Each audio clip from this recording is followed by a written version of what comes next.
Good afternoon, and welcome to the Bloom Energy second quarter 2020 earnings call. At this time, all participants are in a listen-only mode. Later, we will conduct a question-and-answer session, and instructions will follow at that time. As a reminder, this conference call is being recorded. I would now like to turn the conference over to Mark Messler, Vice President of Finance and Investor Relations at Bloom Energy. Please go ahead.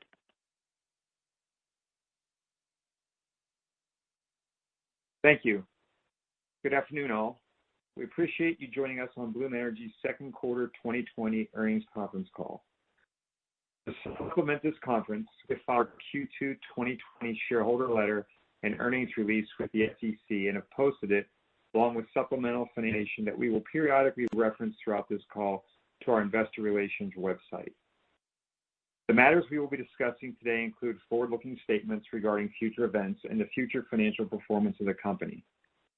These statements are subject to risks and uncertainties that we discuss in detail in our documents filed with the SEC, specifically the most recent reports on Forms 10-K and 10-Q, which identify important risk factors, including those related to the COVID-19 pandemic, that could cause actual results to differ materially from those contained in the forward-looking statements.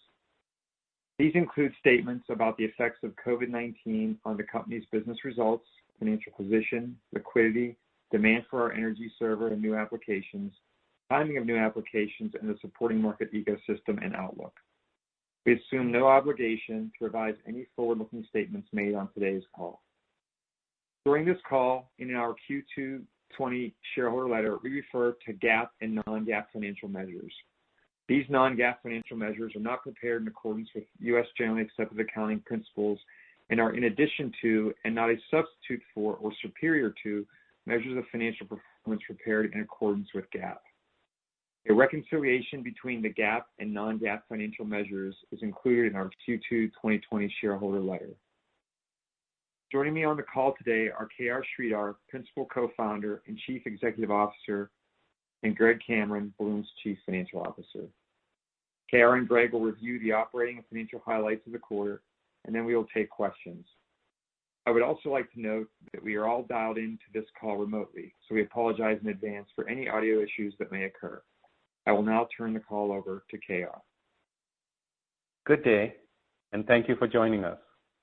I'll talk about our business performance and strategy, and then turn it over to Greg to walk through our financial performance, followed by Q&A. When we last spoke on our first quarter earnings call, we were in the early stages of the COVID-19 pandemic and were uncertain about the length of the lockdown, the stress our public health system would face, the effect on our economy, and the implication for our business. Fast forward one quarter, and COVID-19 remains a significant public health crisis in the U.S. and the rest of the world. This is a fluid, challenging, and uncertain time for all of us. We send our prayers to people at home and around the world who have been affected by COVID-19. We convey our gratitude to the frontline workers who are working tirelessly to serve all of us. In times like this, all businesses and all of their employees are being tested. Bloom Energy is no different. I'm exceptionally proud of how the Bloom Energy team is rising up to the challenge. The team has demonstrated grit, resiliency, resourcefulness, and a deep commitment to excellence. At the height of the crisis, Bloom refurbished and supplied over 1,200 ventilators and rapidly deployed 2 hospital microgrids. We implemented new COVID-19 workflows and protocols at our factories and installation sites, prioritizing the safety of our employees. Over the last few months, our engineering team developed an affordable and innovative splitter device that can service 4 patients with 1 ventilator and obtained FDA approval for it. Our goal is to provide it at cost to the people and places that need it. We think it could be a life-saving innovation for the emerging nations where COVID-19 is on the rise. Our community response to COVID-19, combined with our strong second quarter performance and the new products and collaborations we announced, speak to our culture and the kind of spirit, focus, and determination that characterize the Bloom Energy workforce. I'm humbled by their dedication, and my heartfelt gratitude goes out to the team.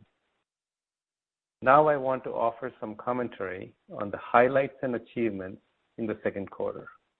Our manufacturing operations, maintenance, and service functions, and field installation teams have continued to operate and sustained our core business throughout this crisis. As we announced earlier this month, we installed 306 systems in Q2, which is 20% higher than the first quarter of this year, and significantly better than we anticipated heading into April. Considering the restrictions and uncertainties in the macro environment, and that our installation process encountered many COVID-related delays, this is a truly remarkable achievement. In the second quarter, we have further strengthened our relationships with our public utility partners by expanding our relationship with Duke Energy and adding a new financing partner, NextEra. The two transactions were for 28.75 megawatts, and we look forward to many more such transactions with them. In addition to installing systems for U.S. commercial and industrial customers, we built 3 sites for U.S. utility partners. One was a 4-story tall 6-megawatt power tower in New York for the Long Island Power Authority. 2 other sites were always-on microgrids in Los Angeles for Southern California Gas Company. These on-site microgrids will provide clean, affordable, and resilient energy to key facilities and enable SoCalGas to provide safe and reliable service to their 22 million customers.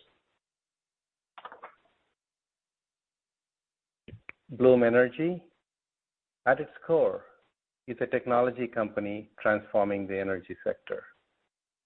We are a global leader in our field. The Bloom Energy platform enables us to commercialize new features with low capital costs and adapt to new market requirements rapidly. We develop these new features for applications with large market sizes.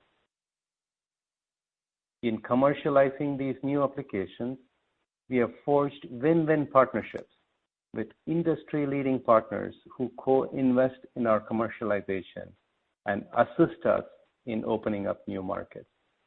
These partnerships follow a similar approach to our existing partnership with SK in the South Korean market, which has already resulted in sales of 120 megawatts of fuel cells in South Korea and generated over $1 billion in equipment and future service revenue.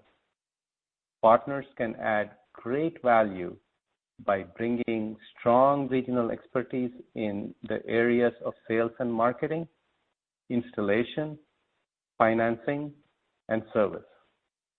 Our partners recognize that Bloom's technology is critical for them to maintain market competitiveness. To that end, I'm excited to discuss 2 very important developments that we recently announced. First, the shipping industry has a substantial opportunity and a real need to reduce emissions and improve air quality on seas and at ports across the world. To serve this need and capitalize on this commercial business opportunity, in late June, we announced a joint development agreement with Samsung Heavy Industries of South Korea to develop fuel cell powered ships using Bloom Energy servers. Samsung has set a goal to replace all existing main engines and generator engines with our highly efficient solid oxide fuel cells. With this move, Samsung has the potential to lead the industry in helping their customers meet the International Maritime Organization's 2030 and 2050 environmental requirements.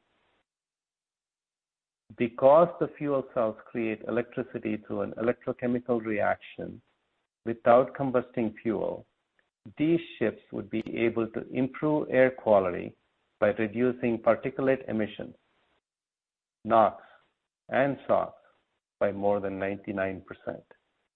They will also reduce carbon emissions. Our target is to present the design to potential customers in 2022. Based on market analysis, both our companies anticipate that the Bloom Energy servers on Samsung ships will grow to 300 megawatts annually once we have reached commercial production.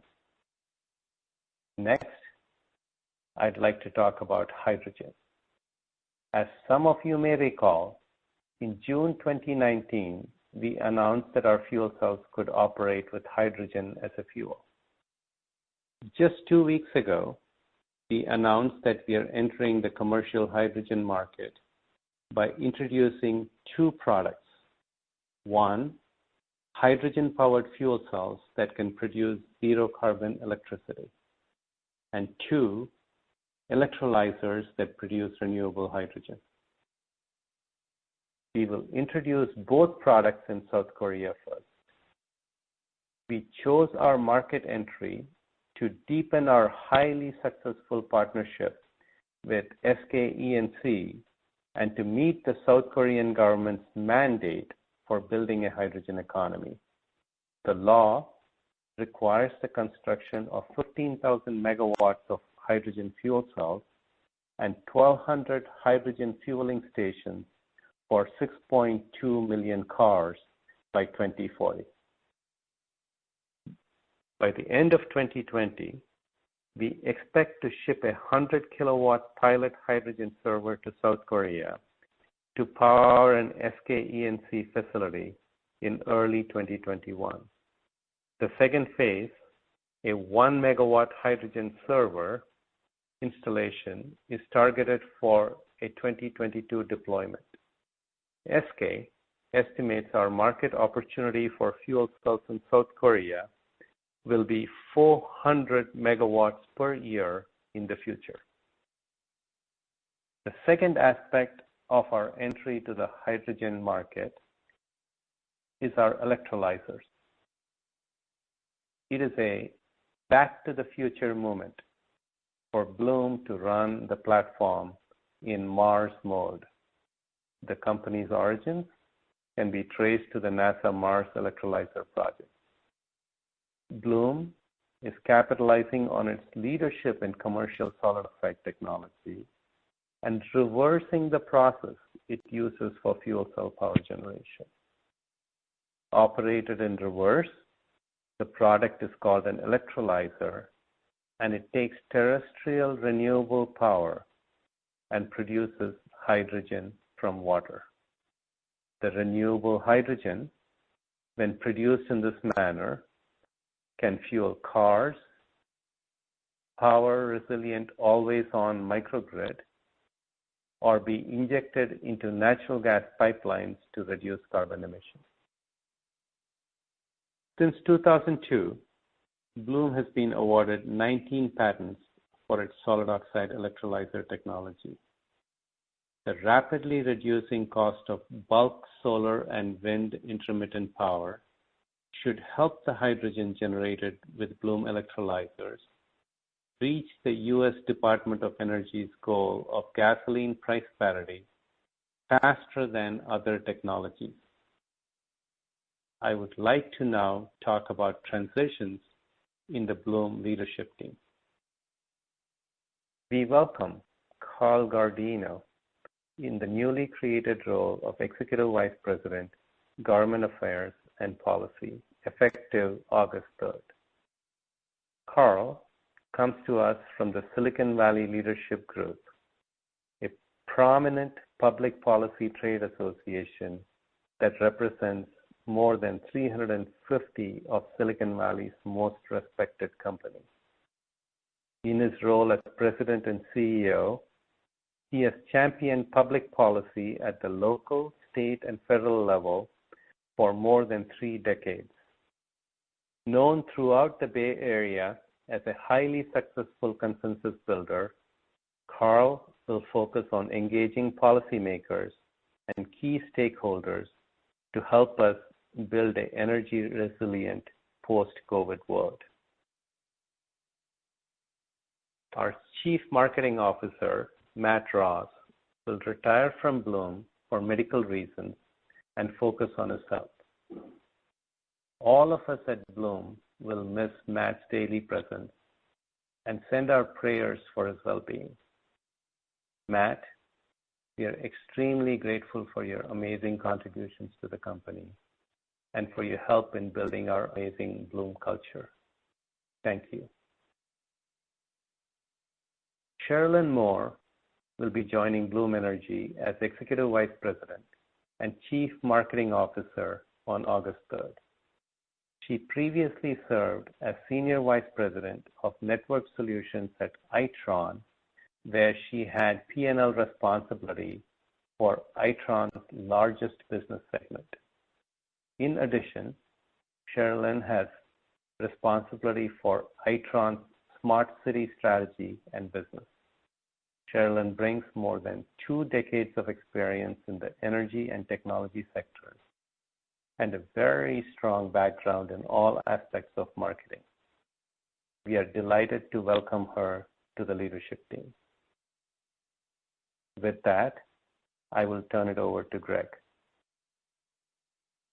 Thanks, KR. It's great to have completed my first quarter at Bloom. When I began my next chapter with this team, I knew they had something very special. But as I've engaged with the operations and learned more about the product's platform capability, I'm even more excited about the opportunities for this company and its impact on our world. Based upon the product's design, it can serve as a platform from which to evolve into different applications with limited R&D or manufacturing investment. The core product or platform is essentially the same in each of these applications, but of course will be optimized to the specific purpose.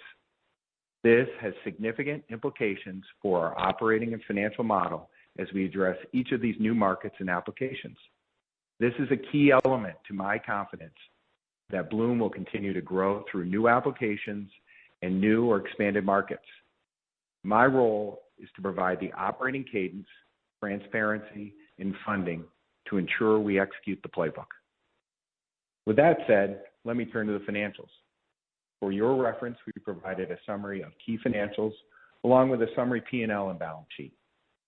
I do not plan to walk through each slide, but I do want to emphasize some of our key deliverables and provide context for our strong second quarter performance. Given the operating environment, evaluating our results versus prior quarter is more relevant comparison, and we've made progress on nearly every metric. I'd also note comparisons versus prior year are less relevant as we benefited from a PPA upgrade that did not repeat this year. Revenue for the second quarter was $187.9 million, up 19% from prior quarter on an equal increase on the number of acceptances. On gross margin, we continue to make progress. We delivered a 30 basis point improvement versus prior quarter as we continue to improve our profitability through lower product costs and improved service business performance. Adjusted EBITDA was a positive $2.1 million, driven by a strong gross margin and lower operating expenses. We ended the quarter with $324.1 million in consolidated cash and short-term investments. Our cash balance, excluding restricted cash, is $144 million, a decrease of $36 million from prior quarter. The decrease is primarily due to a timing of $25 million in cash collections for a couple installations that occurred outside the quarter but did not impact revenue. Let me now address our capital structure. We are committed to being a well-capitalized growth company that has the resources to develop, sell, and service our products. We are an attractive long-term partner who can work alongside some of the largest companies in the world and capitalize on opportunities to service existing markets and enter new ones. One of my first priorities as CFO was to begin the journey of aligning our liquidity and balance sheet with the size of our current business and the significant future potential of Bloom. This approach comes with an eye of creating value for all of our investors. With the assistance of our advisors and the guidance of our board, we continue to evaluate options to improve our capital structure and align it with our growth initiatives. We will provide updates as we make progress on these efforts. We executed very well operationally in the second quarter. The pandemic continues to provide risk to our supply chain, manufacturing capability, and the completion of installations. As we discussed last quarter, this can impact the timing of revenue recognition, as delays could move revenues outside a reporting date. While we have successfully navigated these challenges in the second quarter, the potential risk remains the timing of revenue. For this reason, we will continue to suspend quarterly guidance. Despite the macro environment, no customer has canceled their contract or had asked for a project to be delayed. Additionally, we continue to have a strong pipeline. This demonstrates the importance of our products and the quality of our backlog. As we discussed previously, for the balance of the year, we expect our revenue and quarterly cadence to be similar to last year. We've gained better clarity around our ability to install our systems in the current environment, and we have reinitiated our production ramp that will increase our system output versus the first half. In addition to the technology milestones we've announced over the past few weeks, we continue to make progress on our core platform, the Bloom Energy Server. We remain on track to introduce Bloom 7.5 in the field test later in the year and ramp production next year. I'd like to emphasize that over the past 2 years, we've reduced our product cost on current technology of Bloom 5.0 by 30% for improved design, manufacturing, and supply chain improvements. These benefits will be leveraged in Bloom 7.5, and when coupled with increased power density, we expect to maintain our current trajectory in driving costs down. We continue to make progress on finding and working with partners that can allow us to globally scale. KR mentioned our new relationship with NextEra and our expanded relationship with Duke Energy. Our strong relationship with SK in South Korea remains a template of cooperation we hope to find both in the U.S. and in new markets.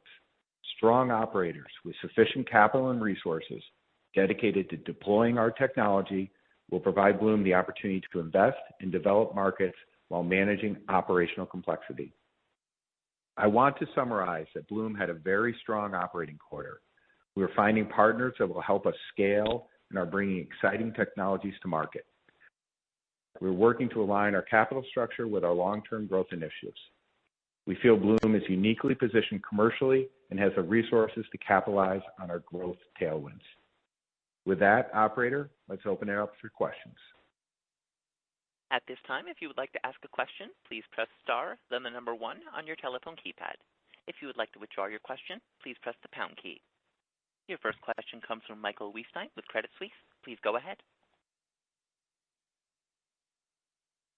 Hi, good afternoon, guys. How are you, Michael? Hey, good. Hey, can you talk a little bit about the expense ramp? Do you expect the expense ramp to be declining, going into next year? Where do you stand now? Where do you think you'll be next year?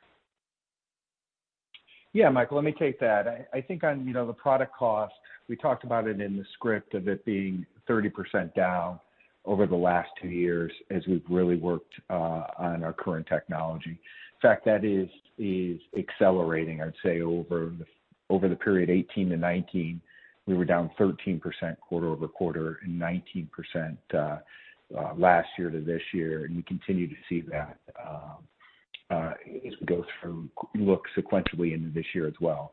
I think what you're going to see is a continued decline around that same pace every quarter, about the same level as we go through. We'll introduce 7.5, but it won't be a step function as we bring it in. As we ramp that product up, we think we'll continue to get to those same type of levels of, the 15 to 20% that we've seen over the last couple of years. Do you think with 7.5 you'll achieve, like a 33% reduction that would be commensurate with a 50% increase in power density?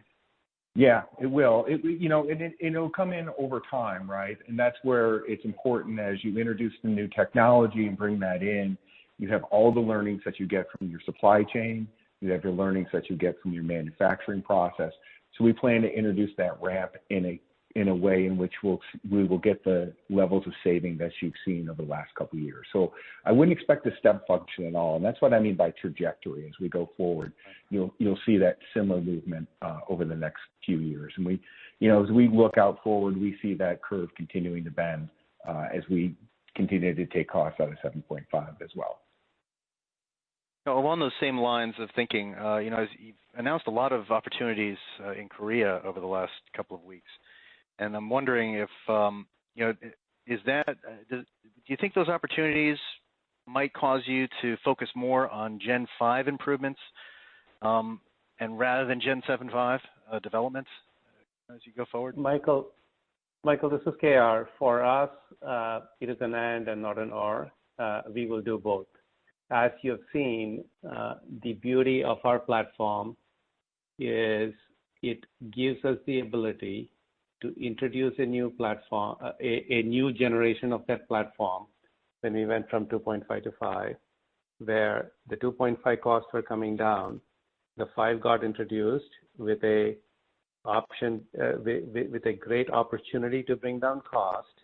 And what you saw as we ramped it up quarter by quarter to a sustainable level, when it got to full ramp, we saw the benefits of it, while 2.5 was continuing to fill the gap and the cost of 2.5 was coming down.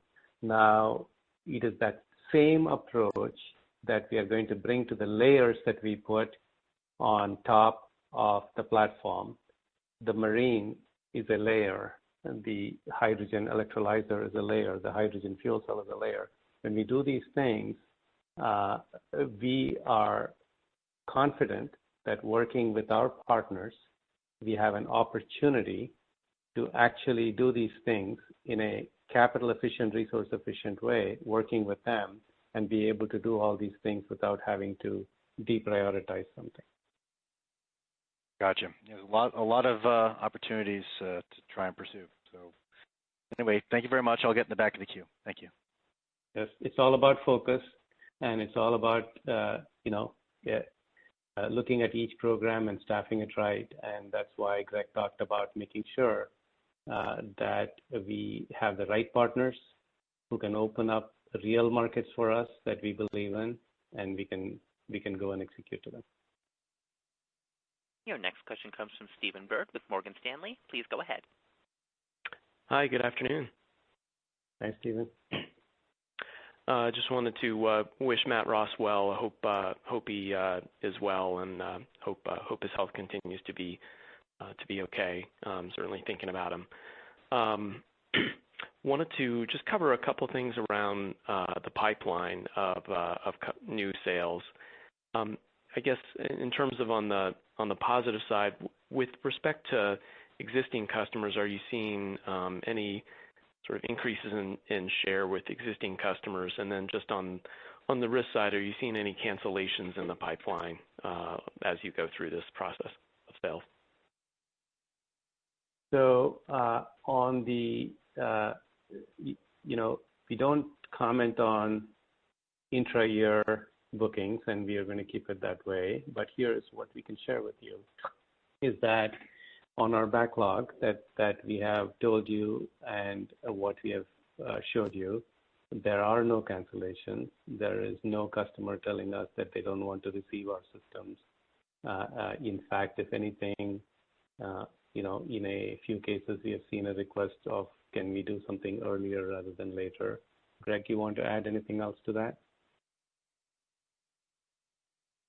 No, I think as we've gone through and look at it, it's where we look at the quality of our pipeline and we look at the quality of our backlog. We obviously don't publish that every quarter because there's some volatility to that.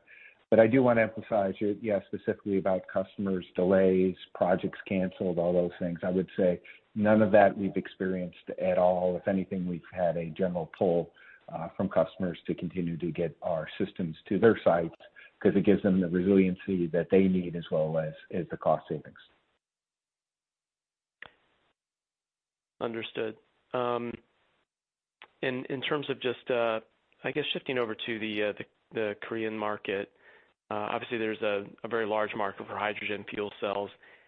Could you talk a little bit about the timeline over which you would transition away from your methane-based fuel cells over to hydrogen-based fuel cells? Is that something that, given policy in the nation, that you're going to need to do fairly quickly, or do you see sort of a long glide path ahead of methane-based fuel cell sales? Over what time frame roughly should we sort of think about that transition to hydrogen for your product sales? Stephen, that's a wonderful question.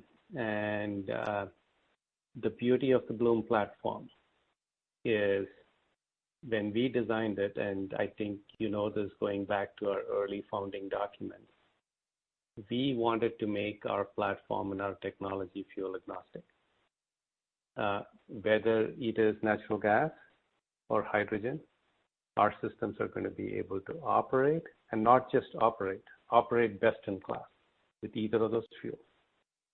So, and the beauty of our platform is we are future-proofing our customer. When they buy a product from us today for natural gas, should hydrogen become available to them, it's a fairly easy swap for them to switch to that fuel. And remember, our hot boxes typically today last about 5 years. So every 5 years you have this opportunity, and even in between you can go and make that change if you need to. So from our perspective, the beauty and the strength of the Bloom platform is we can develop both, and we can put both out in the market, and we can prove it out, and we can be the best in class and best in value. When those fuels come into the market and how they play is going to be dictated by policy, by geography, by nations, by what they want to do. We don't control that. To some extent, as a citizen of the world, we would like to see this hydrogen economy come sooner rather than later because it's better for the planet. But we don't control it. But we don't need to control it because we are future-proofing ourselves as well as our customers by the architecture that we have chosen. Understood. And just to maybe follow up on that, and I'll get back in the queue, is there a possibility of sort of a smooth transition in terms of that shift in Korea towards hydrogen, or do you see a period where you're going to need to replace a lot of the stacks, a lot of the hot box sort of replacements? Broadly speaking, is it possible to kind of allow for that smooth transition, or do you see a sharper transition? I think it's going to be a smooth. I think it's going to be a smooth transition, and that ramp is going to last for a long period of time, simply given the size of this market, simply given the physical amount of megawatts that you're talking about around the world, not just for us, but for anybody else to be able to transition from the natural gas economy to the hydrogen economy. It is going to be a gradual ramp that's going to happen. But again, here's where I can emphasize what we do. Our manufacturing line, our supply chain, they all have the same common elements. The same operator who knows how to put together the natural gas fuel cell knows how to put together the hydrogen fuel cell. The same machines that build the natural gas fuel cells build the hydrogen fuel cells. The same install people do that, the same kind of monitoring we do. So from our perspective, if you told us to wake up tomorrow morning and switch everything, once we have this commercial unit done, we should be able to switch. And that is the beauty of what we bring to the table, right? And once our hydrogen product is commercialized, and we have given you that timeline, we can on the fly. And my vision, and I'll paint this for you, the best-in-class automotive factories, when they came out in Japan on an assembly line, simply did not have to change lines. You could have an ambulance, a fire truck, a off-roader, a sedan, and a roadster, all following one after another in an assembly line, and you can just do them without stopping the line. For us, whether it's a hydrogen fuel cell or a natural gas fuel cell, our assembly lines can just crank them out And it just depends on when the market wants it. We would like to see the market want it sooner, but that depends on how soon the nation and the countries, embraces hydrogen. That's really helpful. Thank you so much. Your next question comes from Paul Coster with J.P. Morgan. Please go ahead. Hi, this is Mark Strauss on for Paul. Thanks for taking our questions. Just wanted to kind of follow up on some earlier questions. Can you kind of summarize the timeline for both the marine and the hydrogen business as far as how long it's going to take to reach commercial production, just the start of that, and then once you get to that point, how long does that take before you can fully ramp to achieve some of the numbers that you talked about in the script?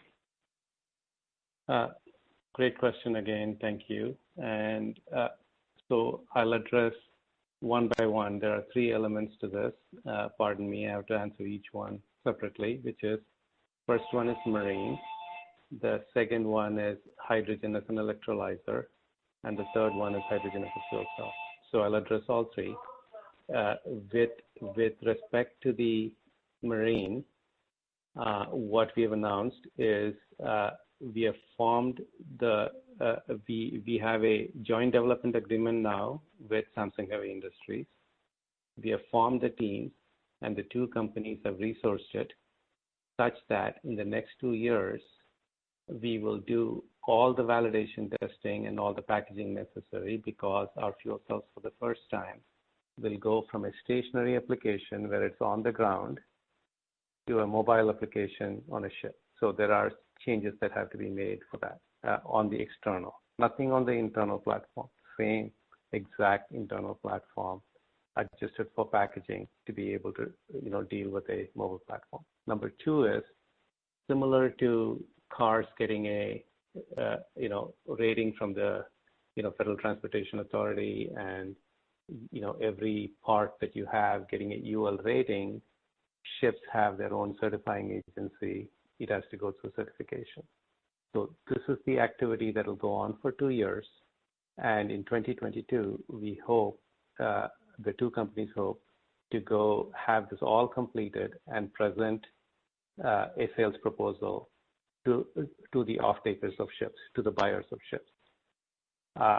Samsung predicts, based on their past history, within 2 years from then, the first ship using that technology will be out at sea. And they predict in commercial production, we should at least have 300 megawatts a year annually based on their market analysis. So that's the shipping industry timeline for our marine application. And again, similar to the answer I gave Stephen from Morgan Stanley on hydrogen versus natural gas, the beauty of our platform, I have to emphasize again, it's the same units being built in our factories, just getting packaged at the very end differently for the ship. So we don't have to make any changes other than that to what we need to do. It's the outside packaging, not the internal guts of what we do. With hydrogen fuel cells, we intend to ship the first field unit, 100 kilowatts, by the end of the year to SK. It'll get tested early next year by SK. And also by the end of the year next year, we would have done a 1 megawatt.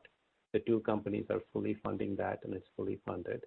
And after that, it's purely up to the Korean government in terms of how quickly they want to move.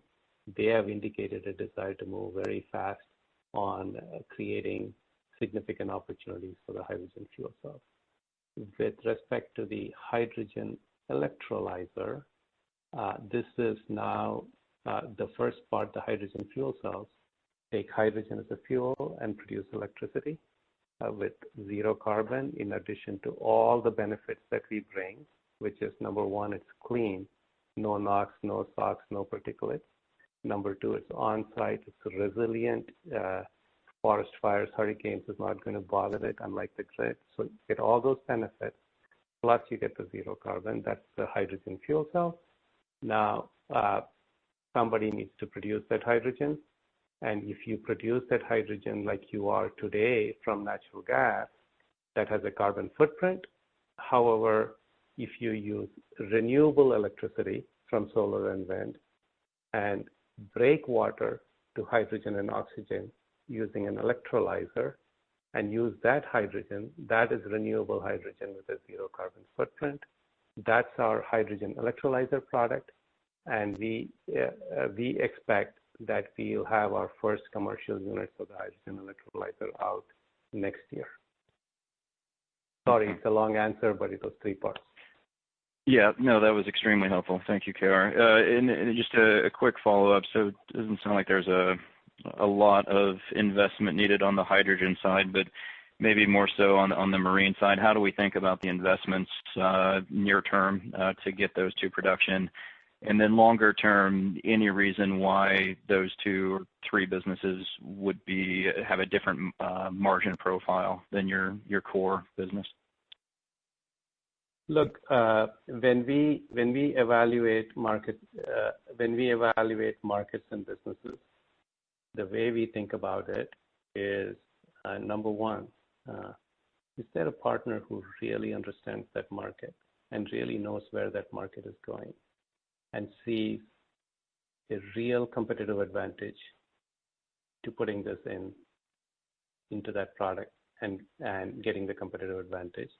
And ultimately, is there a willingness to pay for that advantage by the customer, which is when you command margin.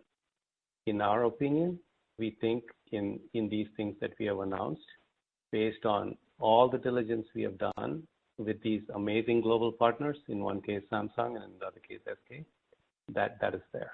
So we shouldn't in any way expect why we shouldn't be able to command the margins that we expect to command, given that these large multinationals have looked around the world and sought us out because we have a unique platform and technology that nobody else has.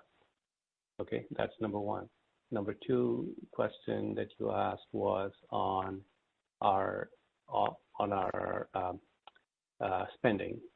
And again, I have to emphasize, for all these 3 applications I talked about, the same factory setups, the same kind of equipment, the same kind of operators and training. It is in the balance of plant and the packaging, which is the external mechanical and how you absorb shock or vibration or tilt. These are the things that you have to add on features. A pretty significant portion of that will be handled by our corporate partners who are going to integrate our platform into the ship, but we will be working closely with them. So we expect, relatively speaking, the capital investment related to these things to be fairly light on our side. That's what we expect. But we do expect a certain expense. But I think the key takeaway for you is our early investors and our employees have invested a lot to build this platform.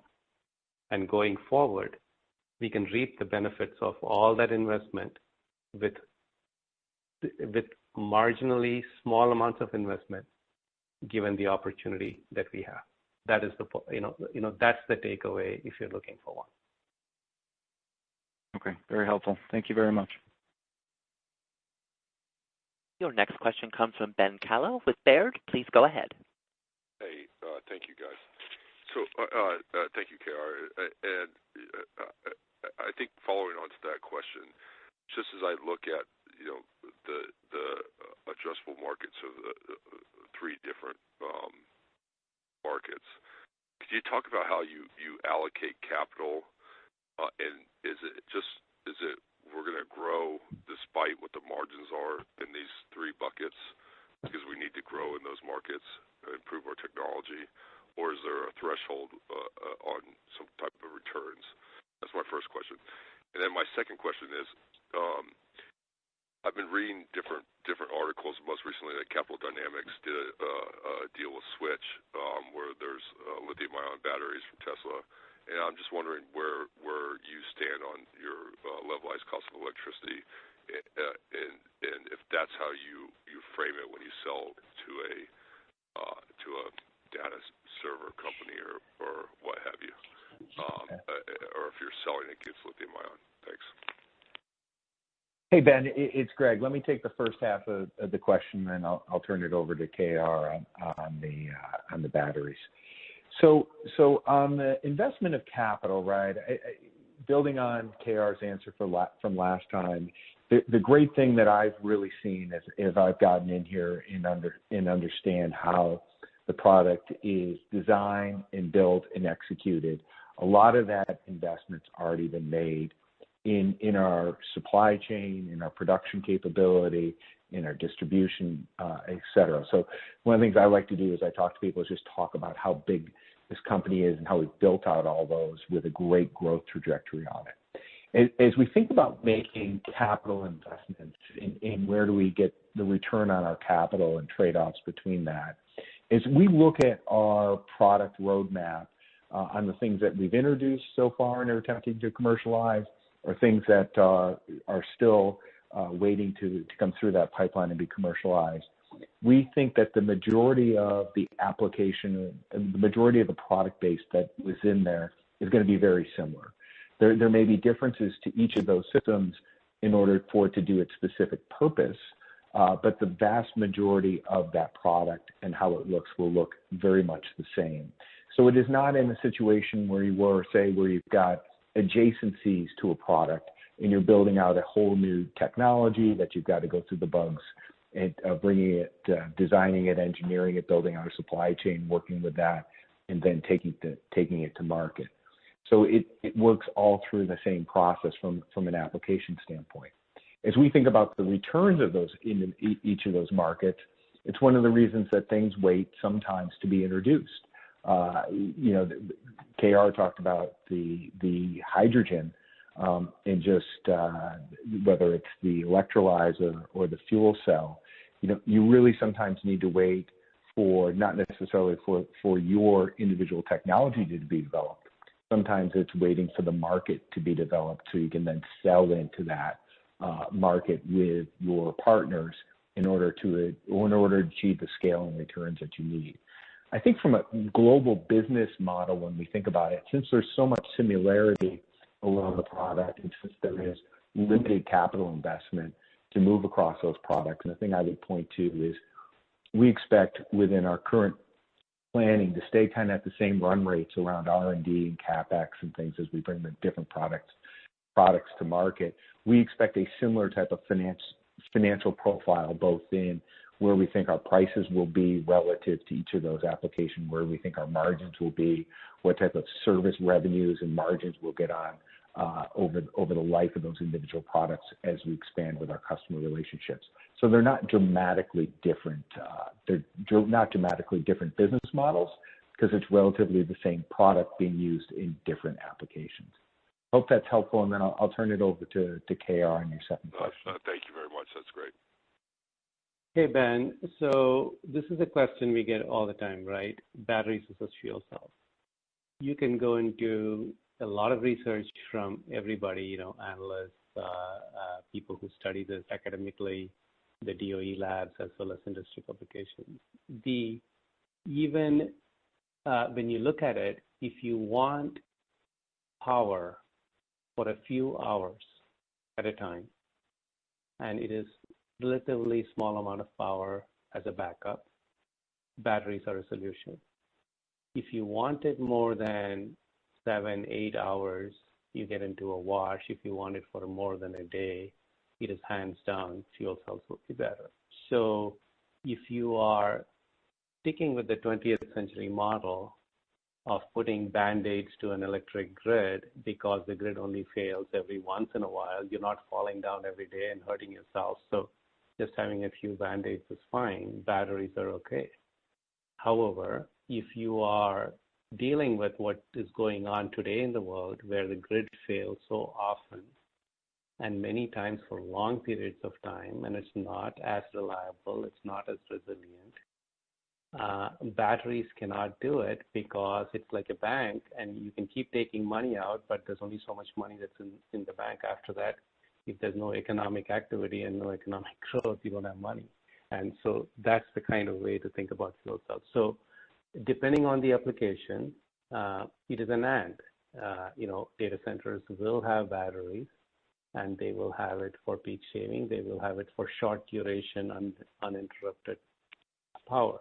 But for long duration, non-interrupted power, especially in city centers and other places where you don't have power generation happening right there, you don't have a large renewable farm right there, you need on-site generation to be reliable. And there, the LCOE is not relevant.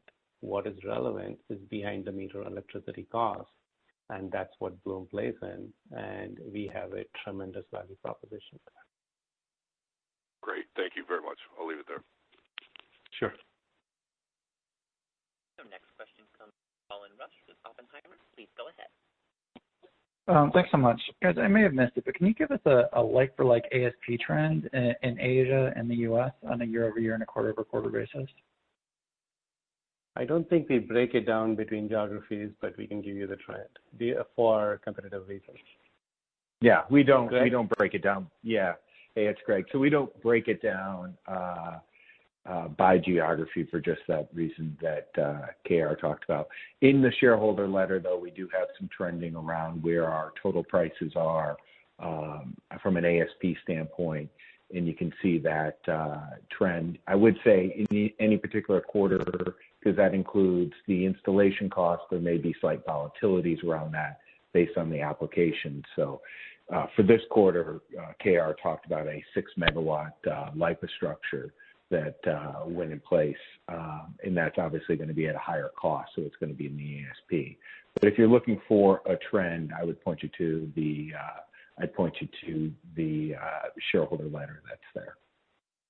Okay. And then, as we look at you guys commercializing this electrolyzer technology, how should we think about the cadence of key technical milestones over the next period of time? It sounds like you're going to have to get through some testing and some wall approval, those sorts of things. But how should we think about the key benchmarks over the next couple of years on that effort?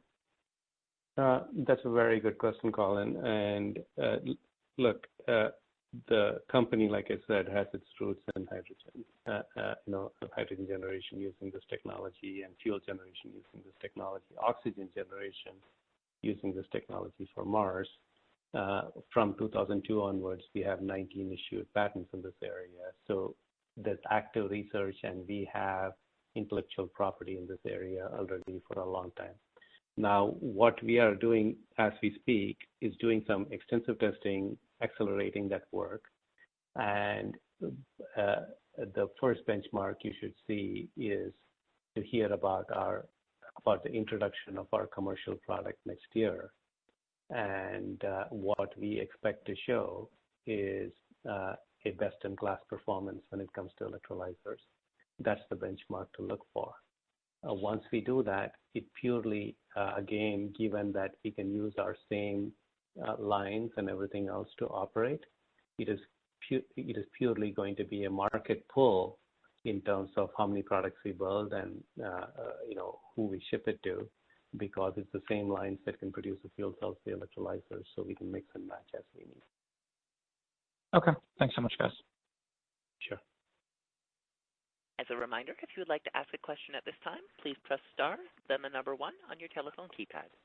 And your next question comes from Pavel Molchanov with Raymond James. Please go ahead. Thanks for taking the question. I want to go back almost exactly 1 year ago when you talked about California and New York with 100% zero carbon power standards and the headwinds that this was creating in terms of customer adoption. What's happened with that issue in the last 12 months? To what extent is this as impactful as you thought it would be a year ago? Very good question, Pavel. I think it was not even a few months after we spoke, the very tragic events up north happened with the forest fires and the wildfires.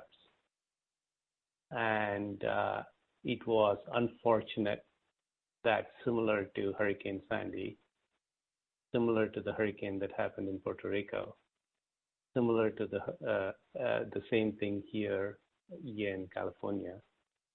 People did not have power, and there were lives lost, not because of the natural disaster event, but because medical attention, medical needs could not be supplied for lack of power. That is unconscionable in the most advanced nation in the 21st century. So I think for the first time, some people who did not quite appreciate the need for resiliency as we are dealing with the climate change issues started to understand that. We have had significantly good conversations of an and conversation. It is not an or. It is not sustainability or resilience. It is sustainability and resilience. We have been very successful in having that conversation, and we'll continue to have that conversation. And we think the state will be is very receptive to receiving such such a message now, having lived through PSPS, having lived through days of the utility simply shutting the power off. Okay, and during those times, you need systems like what we bring to the table. And a good example of that for you would be when a emergency hospital had to be stood up in a parking lot for COVID patients. Diesel gensets were not the option because they put out SOx, NOx, and particulates that people should not be breathing even when they're healthy, let alone when they are gasping for their last breath. So Bloom erected a clean, reliable solution for that and put that, and the state was fully supportive and helped us get that emergency power as quickly as possible. So there's tremendous realization and understanding. And there's also understanding that of all the technologies that's out there, Bloom is the cleanest way to take that natural gas and produce power.